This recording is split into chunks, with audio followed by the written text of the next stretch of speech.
Alright, what's going on, guys? Trev back again, here to bring you another video. This one's going to be doing my bi-weekly review, right now anyway, for the Walking Dead comic book series. Today's issue was released, issue 164, A Fallen House.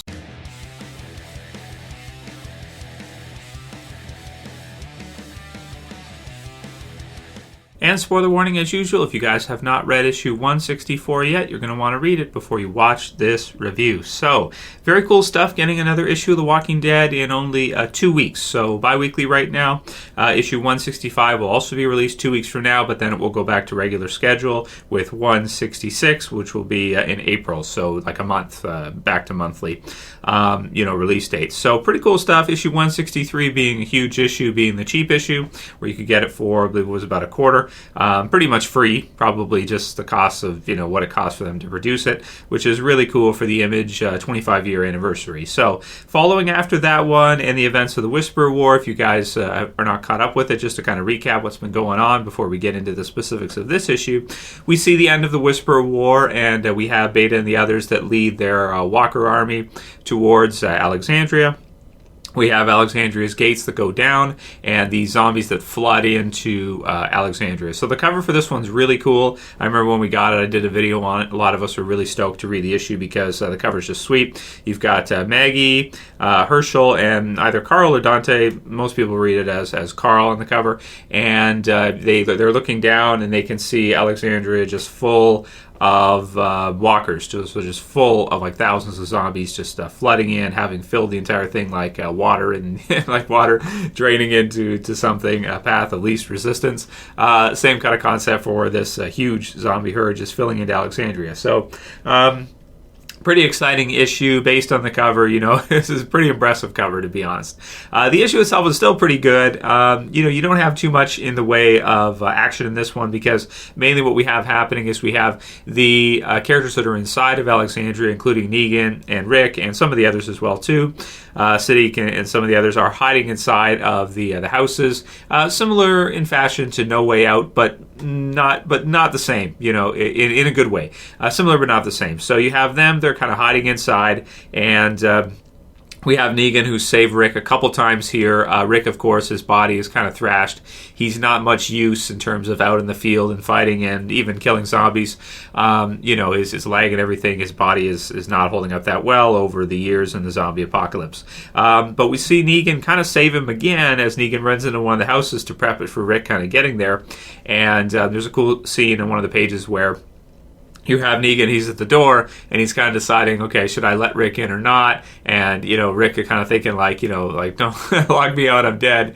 So Negan lets him in. So Negan chooses, when he could have killed Rick a couple times now, or he could have just let him die passively and not been responsible for his death, every chance he has saved Rick. So he's actually helped Rick, and he's saved Rick. And I really like one of the lines in this one, holy shit, Rick, can you believe it? We're working together. It's just pretty cool as Negan kind of goes out and with a pretty good size, it looks like a butcher knife or something, ready to kill off some zombies, and Rick kind of stays inside the house. Negan not letting him go out and start fighting against the zombies and killing them down just because of the state of Rick's body right now. Even though Rick wants to, because Rick is a fighter, Rick is a warrior, but in terms of the mechanics, his body is not working the way it used to, so it's safest for him to stay inside the house. So Rick, stay in the house, right? Cool stuff. So the rest of the issues, basically, we have a bunch of different pieces of dialogue taking place. We have the hilltop led by Maggie, so they're actually there, just like we see on the cover. And you've got Jesus and Michonne kind of meet up with them. Carl kind of rallies those people, the hilltop survivors, so to speak. Led of course by Maggie and now Carl, because Maggie has gone down on the horses to kind of pull zombies out like Lemmings, Dante says, which is a good comparison, and kind of pull them out away from Alexandria. You have Andrea with the horn, the blowhorn, which seems to be the most effective at getting their attention and getting them moving out of Alexandria as they kind of circle back and back and back with some different groups, and you have them meeting up in that. You have Eugene and Heath, you have Jesus and Michonne, and You have Dwight in there as well as some of the others, and they're kind of all collaborating together to try to pull these zombies to get their attention and pull them out of Alexandria. Meanwhile, Negan is going out and going to work on killing some of the ones that are kind of sticking around, some local ones. And then Carl, of course, getting ready to move in to help kill some of the zombies that are inside Alexandria after the bulk of the horde has been pulled out by the others on horseback. A couple good lines from Negan in this one, as always. I like the one he says, "Fine, play the part of the uptight guy at the dick-sucking contest and keep your mouth shut." So some good stuff between him and Rick in this one, and that might be my favorite part of the issue, is them just kind of being stuck in the same house together alone and having a bit of a conversation, and Negan brings it up to ask Rick in just to pass time while they're waiting for some of the zombies to be pulled away. He asks him, what's the worst thing you've done or thing you regret the most type of deal. And they both kind of get into sharing their stories with each other. So you have Rick, who has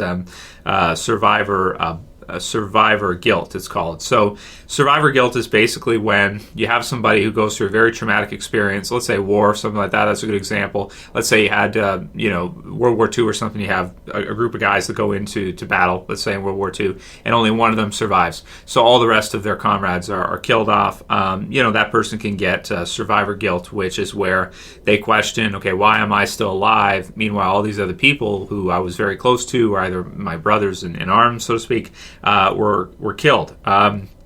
So feeling guilty that maybe you don't deserve it as much as some of the other people that did die, maybe you seeing it as them being more righteous or better people morally or ethically than you, and just feeling empathetic towards others. So you can definitely see why Rick would feel that way, and why that would make sense for sure, as anybody would in his state. And Negan has some pretty good stuff in here too, where he kind of references. It almost makes me think of like Here's Negan, where he references his wife and not having put her down, having someone else do it for him, and not burying her, just kind of leaving her there. So maybe something that eventually, if he gets some time, he may want to, go back and do himself. So good stuff. I liked both lines, and I liked just to get to see the two of them together, and how Rick is kind of like so closed off, and Negan actually, he appreciates Rick, and he likes Rick for giving him the opportunity to live and believing in him, and so far, it seems like the right decision. It's paid off 100%. Negan has surprised probably most of us and saved Rick's ass a couple times now, which is pretty awesome. So that's most of what happens with Rick and Negan. We got some lines with Eugene and Heath about Heath being a runner and kind of wanting to still be useful, and them being kind of screwed up because they kind of like it whenever trouble happens, because then they at least feel like they're contributing, right, to the community. So that's cool about Eugene being smart and having everything down to a science. And then we end with the Saviors, or kind of the Saviors now, minus Negan. I feel the need to say that because of where the TV series is at. Led kind of by Sherry and John. John scoping out or getting to see the surveying Alexandria, and Sherry kind of smiling that she's going to try to get some revenge, or maybe just kind of maybe power hungry, so to speak. Could be kind of like a sadistic smile at the end there to finish things up. So.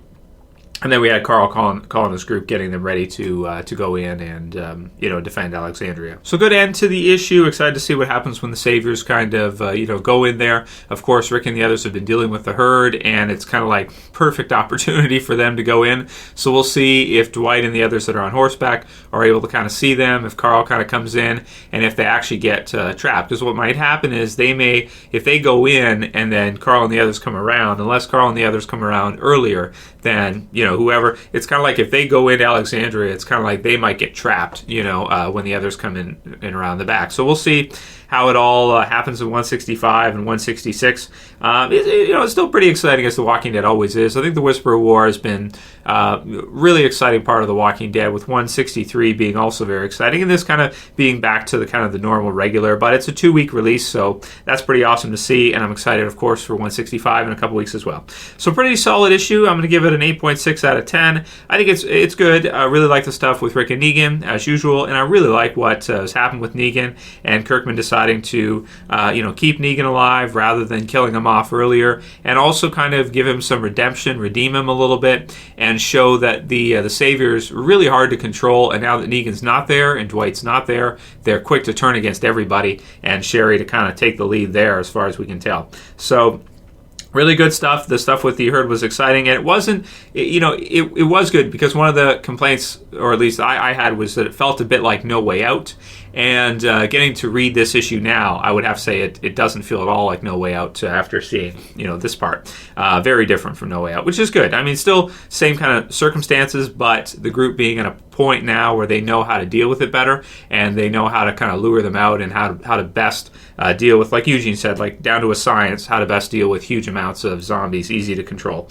Very cool stuff. If you guys got a chance to read the issue, write your comments below. Let me know how you're feeling about the Walking Dead comic series right now, and of course the Walking Dead TV series back on. I'll have another review for 165 in 2 weeks for you guys. If you like this video, please thumb it up below. You can also share, you can favorite, and if you're new and you want to subscribe, bottom left to subscribe. So for this video today, I'll see you guys again tomorrow for another, and I did another video earlier for the TV series, so check it out if you missed it. Trev, say peace. Later guys, see you soon.